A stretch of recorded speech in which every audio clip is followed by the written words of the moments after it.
Hello, everyone. My name is Lindsey. I am one of the dietitians at North Kansas City Hospital, and today we're going to be talking about nutrition as we age.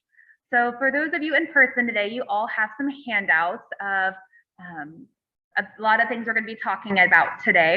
And then for those of you at home, you guys are going to be getting a bunch of great resources emailed to you also after the presentation. If you have any questions, we'll answer questions at the end. And then for you at home, if you have any questions, go ahead and submit them in the Q&A box and we will answer those at the end. So let's go ahead and get started. Okay, so I wanted to start off talking about why is nutrition important? And aging, that's because aging changes our nutritional needs. And good nutrition is important to fuel and nourish our bodies while protecting us against disease.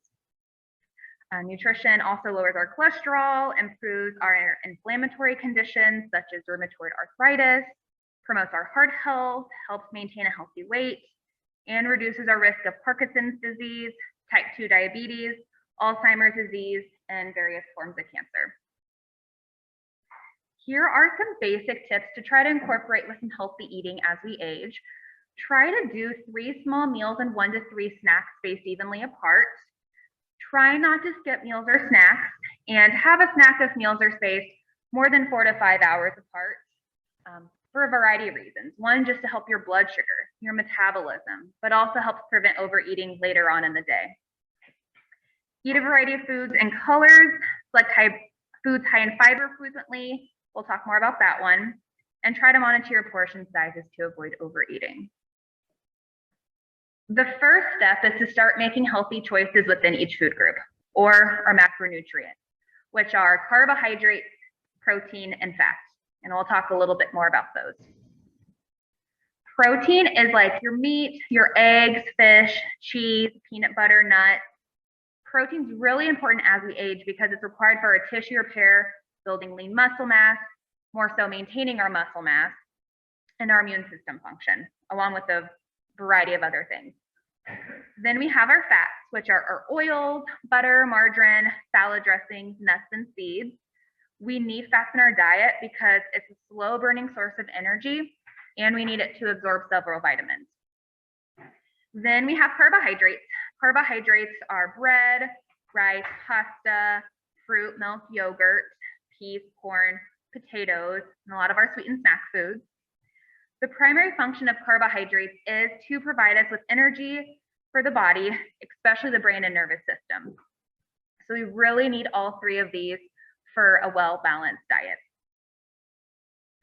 The MyPlate method is a great tool you can use to help monitor your portion sizes, but also tell you what foods to have on your plate. And this is one of your handouts you guys have for today.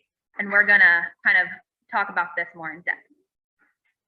So it tells you to make about half of your plate fruits and vegetables, a fourth of your plate grains, about a third of your plate to be protein, a little sliver of dairy, and a small serving of healthy fat, and then some sort of beverage on the side.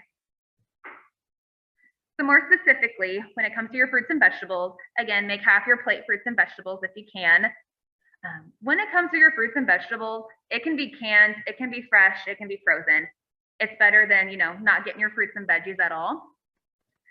When you're doing canned, I'd recommend rinsing off your canned vegetables with water just to get rid of some of that salt, that sodium. Or you can just choose no salt added. So whatever you prefer. And then in terms of fruit, try to get fruit canned in water or in its 100% fruit juice. I know sometimes it can be a little hard and the grocery stores don't always offer canned in water. So 100% fruit juice is the next best thing. And then here are some pictures on the slide of kind of what some of these products look like. So you got some pears canned in water, your peaches in its 100% fruit juice, no salt added canned green beans, and then some frozen steamable vegetables. So yeah, take advantage of that frozen because those canned and frozen can be really cheap, but also really quick and easy if you don't want to spend a lot of time in the kitchen. Protein. You want to make about a third of your plate protein. An adequate protein intake is key as we age, really to preserve your muscle mass with a bunch of other things. So when you're choosing what protein to have on your plate, try to choose more lean sources of protein, like 90% lean beef or more, skinless chicken, pork chops, turkey, eggs, nuts. Just trying to limit your intake of processed meat. So bacon, bologna, sausage, and hot dogs. Not that you can never have these foods. We just want to not have these every day all the time. Another tip with the processed meats is trying to trim off some of the extra visible fats, just to prevent some inflammation in the body. And then try to choose lean cooking methods. So bake, broil, grill, steam, poach are all great ways, not only to make your protein, but really all foods. Limit frying if you can. And then a really good way to know, specifically with beef and pork, if it's a lean cut or not, is to choose the round and the loin cut. I feel like it can get really confusing sometimes knowing what's a lean source of meat, what's not. So look for that round and loin in the wording. Grains. We want to make about 1/4 of our plate grains. And when choosing grains, try to choose more of your complex carbohydrates because they contain more vitamins, minerals, and fiber. They digest more slowly. So this helps prevent the peaks and valleys, those highs and lows in your blood sugar. So specifically with grains, this is going to be more of your whole wheat, whole grains. But under the complex carbohydrates category, that also includes legumes, beans, fruits, and vegetables. Wanting to limit simple carbohydrates, just because these contain little nutrients, not a lot of fiber, won't keep you full as long, and they cause rapid spikes in your blood sugar. This is like soda, regular soda, candy, fruit juice, syrup, white breads, white pastas. Again, not that you can ever have these, just trying to limit these when you can. Fats. We want to get a small serving of fats with our meals, and not all fats are created equal. The types of fats you eat affect your blood cholesterol. So unsaturated fats help reduce your risk of heart disease. So these are considered good fats. A good general rule for this is liquid at room temperature. So kind of think of it, if it's a fat, is it liquid at room temp? That's kind of how it flows through your arteries. So it's not going to really clog those arteries specifically to your heart or in your body. So all your oils are going to be considered a good fat, but also your nuts, seeds, and avocados. We want these good fats because they increase our fullness after meals and helps us absorb several vitamins. And then the saturated and trans fats, these are the ones we want to limit because they increase your risk of heart disease. So these are considered the bad fats. And a good general rule for this one is solid at room temperature, because that's kind of how it sits in your arteries and can clog them up. So this is really your butter, your margarine, your whole fat dairy products, and your high fat meat. So try to limit these if you can. Dairy. We want to get a small serving of dairy with our meals. Try to choose low fat options when it comes to dairy, like low fat dairy or 1% skim, like so it would be 1% milk or skim, 1% or skim milk, cottage cheese, yogurt, just for some examples. Do consider plain Greek yogurt or a low fat yogurt topped with some fruit. Dairy is really important because it's a great source of calcium to really help prevent osteoporosis and bone fractures. We do want to limit our intake of processed cheese, kind of like more of your American cheeses, but cheese can be a really great source of calcium, protein, dairy. Hydration. As we age, we increase our risk for dehydration because the signals in our brain aren't as strong as we were when we were younger. So you're not having those signals going off telling you you're thirsty to drink more water. So we don't want to rely on thirst as if we're hydrated or not. Try to develop a plan to maintain your fluids instead. So whether you carry a water bottle, just to help you remind you to drink more water, using a straw, that's one of my favorites because I always drink more when I have a straw, or setting alarms on your phone. Sometimes people like to set alarms on their phone, reminding them to drink more water.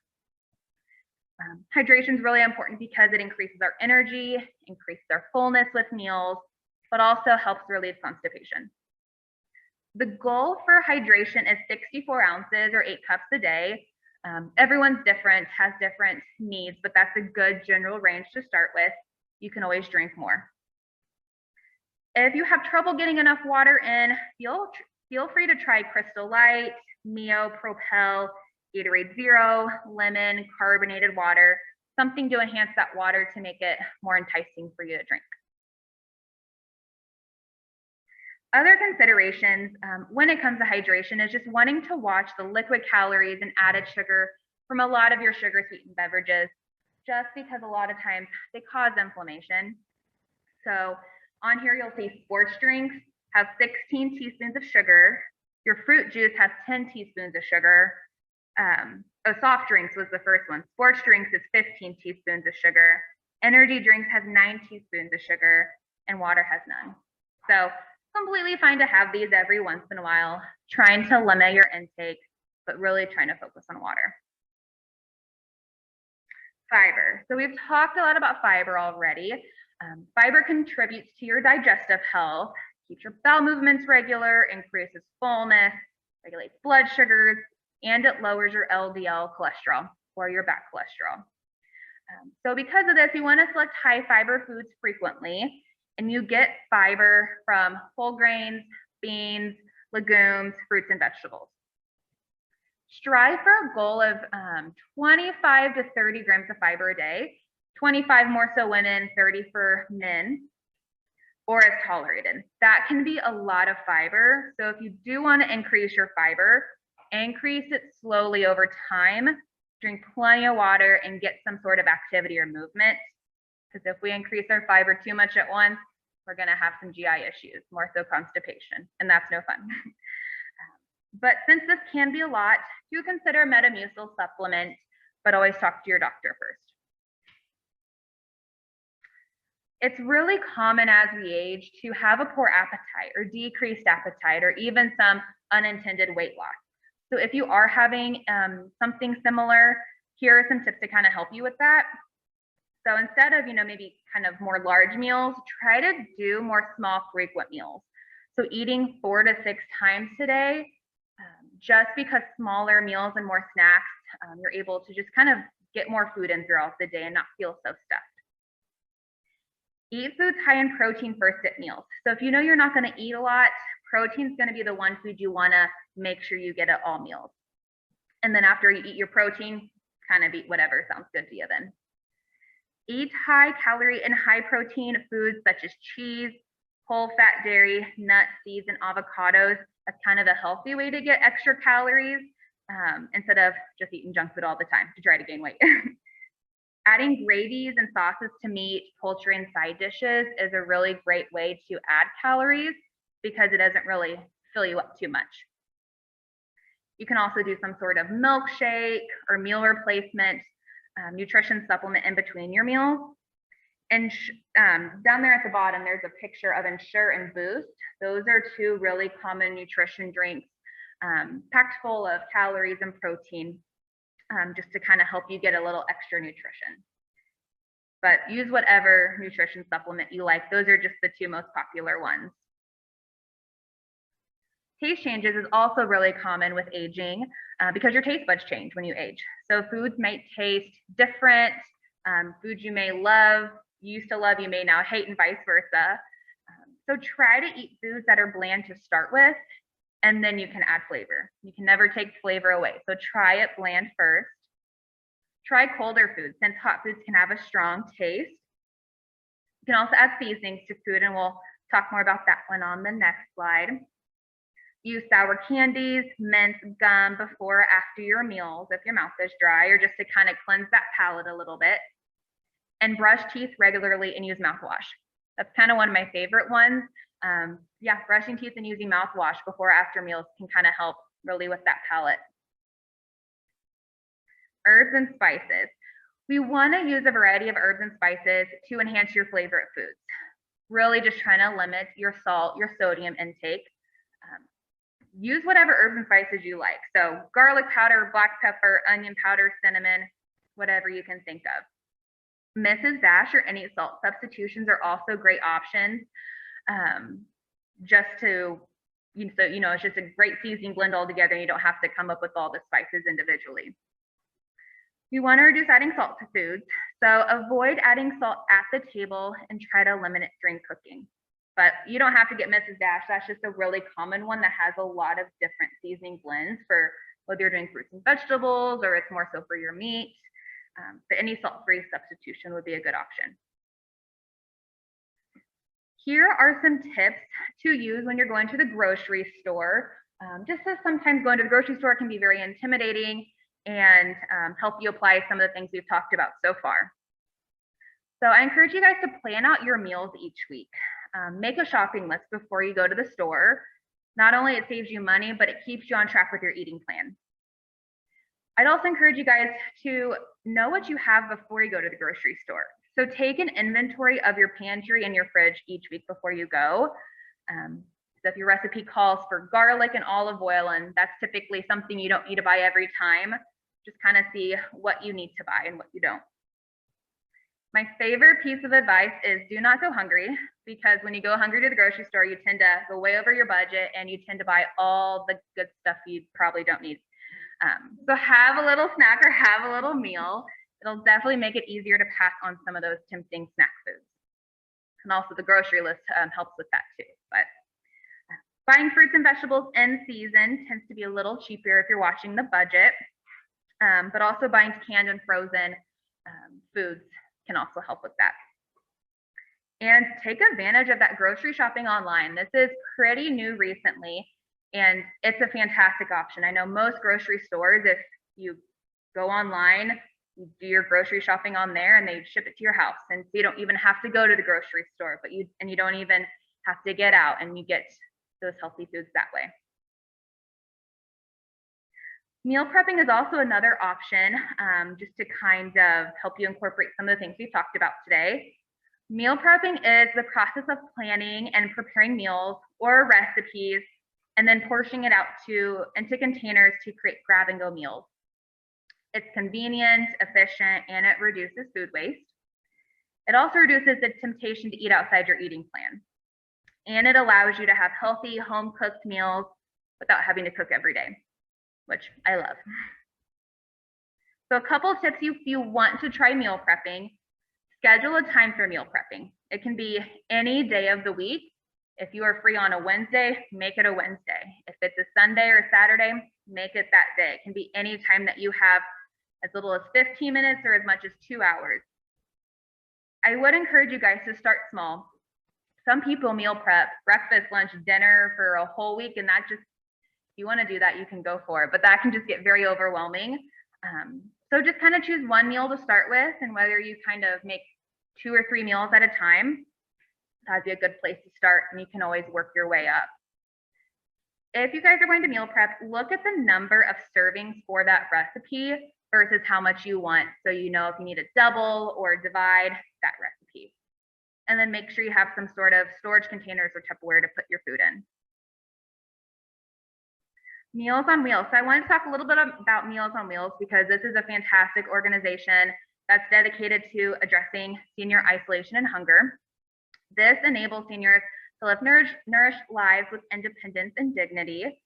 It's a meal delivery service that runs Monday through Friday. So they take meals right to your house, and all you have to do is go to mealsonwheelsamerica.org /find meals, and you just put in your zip code. And then it'll pop up a bunch of locations for you to choose from. And then it kind of differs by location with the eligibility requirements, if there's a meal cost or not.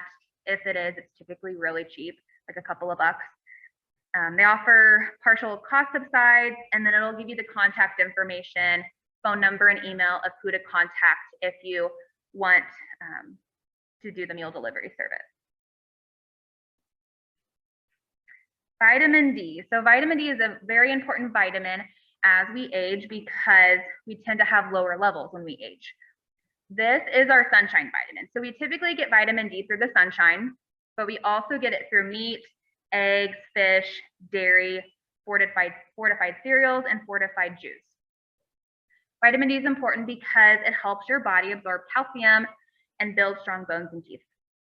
But it's very difficult to get through diet alone, and vitamin D synthesis decreases as we age. And having low levels of vitamin D are linked to decreased cognitive function and depression. So I want to encourage you guys to go to your primary care physician yearly, get your labs done, get that blood work done, just to see where your vitamin D is at and all your other important lab work. And if it's low, then your doctor will specifically prescribe you a certain dosage and how often to take it. Keeping active. So we really want to make sure we keep some sort of active as we age, because it's going to reduce your risk of falls and help maintain your balance, which is very important. The goal is to aim for 30 minutes most days. This can be a lot at once and very intimidating, so slowly work your way up. Anytime you're moving your body, that counts as exercise. So I want to encourage you to find something you enjoy that keeps you motivated.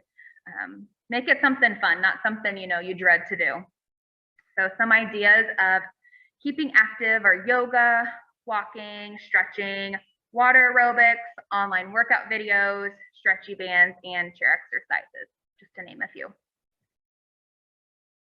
So I know we talked about a lot today, but some of the key points I just wanted to kind of refresh on are: try to aim for about 3 meals, 1 to 3 snacks a day, or 4 to 6 small meals if you have a decreased appetite. Try to use the MyPlate method just to tell you what to even eat at a meal and kind of know how much to eat. So try to get half that plate some sort of fruit or veggie, 1/4 of your plate some sort of whole grain, about 1/3 of your plate some lean protein, a little sliver of low-fat dairy, a little portion of some healthy fat, and some water on the side. So thank you all for coming today. I'm going to answer some questions now, both online and in person, but if you think of anything after today, feel free to call me or email me if you have any questions. So any questions in person? No? Yeah, go for it. How important is it to monitor your sodium? Yeah, so we definitely want to kind of just choosing lower sodium food options just to kind of help your heart. Everyone's kind of different, so some people need to restrict their sodium more than others. Are you on a sodium restriction? Yeah. You are? Okay. For blood pressure, okay, because sometimes it's for keeping fluid off of our heart or our limbs, sometimes it's for heart, blood pressure. But yeah, trying to just choose, naturally lower sodium foods to help your heart. Yeah. Good. Any other questions? You had mentioned vitamin D. What type of vitamin D is that? So there's multiple types of vitamin D, and vitamin D3 is going to be the most absorbable form. I don't know what I did online. Let me go back to it. Here we go. Yeah, vitamin D3 is going to be the one. But your doctor will tell you which type of vitamin, because sometimes doctors do put patients on vitamin D2. So completely talk to your doctor on what type of vitamin D he wants you on. And depending on where you're at in your vitamin D levels, that'll differ on how strong the dose. So there's like 1,000 IU, 2,000. This one's a 5,000 IU, but they go higher. So everyone's a little different on that one. And it doesn't look like we have any questions online. Oh, we do have one. Yes, yeah. Is olive oil good for you? Yeah. So all your oils are going to be good for you. So olive oil, avocado oil, vegetable oil, canola oil, those won't clog your arteries. But olive oil and avocado oil have a little bit more omega-3 fatty acids than like canola and vegetable oil, which can just provide more inflammation fighting properties and help protect your heart. So I will say the main difference between avocado oil and olive oil is if you're going to cook at really high temperatures, like frying, you wouldn't want to use olive oil. You'd want to use avocado oil. So it's just the temperature cooking difference changes on those two. Yeah, you're welcome. What was that? Online information. Yeah, I know. I need to write that down. Hold on. Let me go back. Yes, I saw the. So yeah, here's if you just go to mealsonwheelsamerica.org, you The information on the Oh, the last one. Yep, there you go, that one. Yeah, so feel free to email me, call me if you have any questions after this. One of your handouts you got was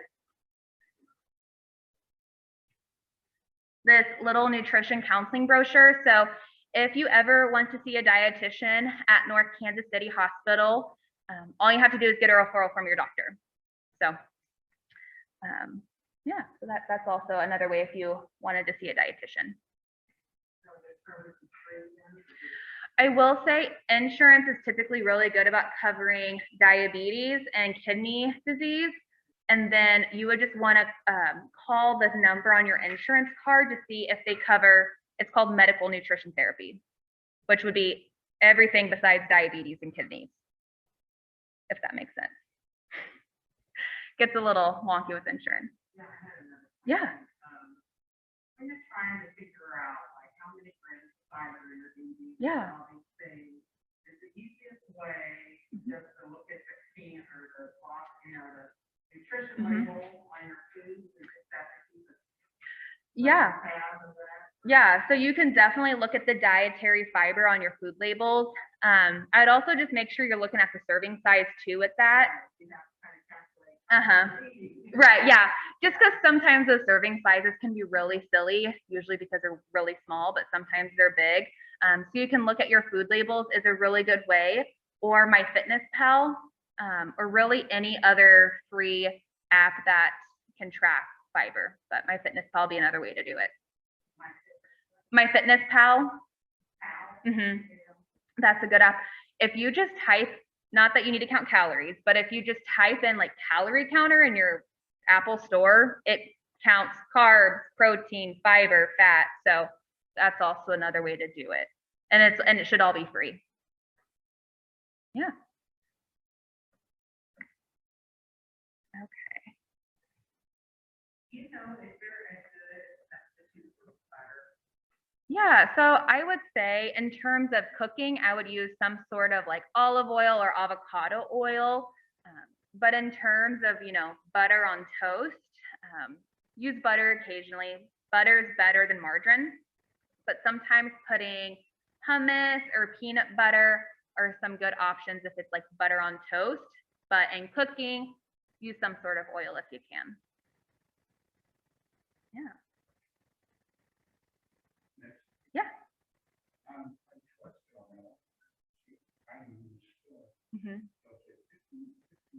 Yeah.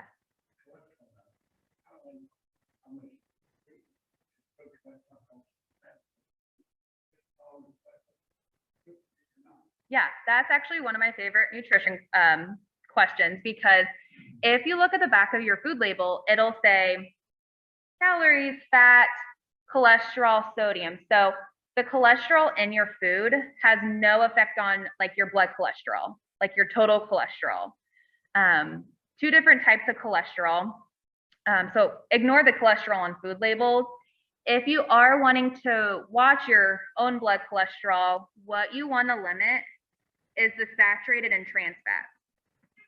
So let me go back to that one. Where are we at? Here.